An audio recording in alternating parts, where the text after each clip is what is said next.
Guys, ito na, tingnan nyo. Oh, tumubo na yung nauna ko. Ayan. Ang dami nila, oh.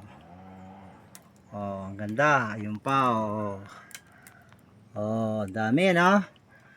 Oh, ayan, oh, ayan. Ito, in-experiment ko lang to. Tinignan ko kung uubra. Alam po ninyo. Ayan, diniligan ko po ito ng ngayon po, oh. Oh, kita nyo? Oh. Ayan, oh. Oh. Yan ang oyster mushroom. Mahal ng kilo niyan. Kaya ang target ko po niyan ay 1,000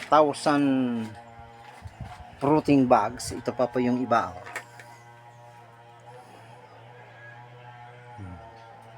Mahal yan. Pero ito po, sabi ko sa iyo, hindi pa ito perfect na nagawa ko. Pero tumutubo, no? At mahigit na ito, mag-iisang taon na. Sabi nila, ito daw ay hanggang 8 months lang. Ayan, oh. Oh. Pero in-experiment ko nga po kung paano nalalampas pa siya abutin ng 1 taon para anihan. Ayan nga po.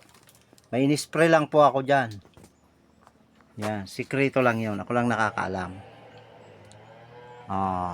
Yan po guys.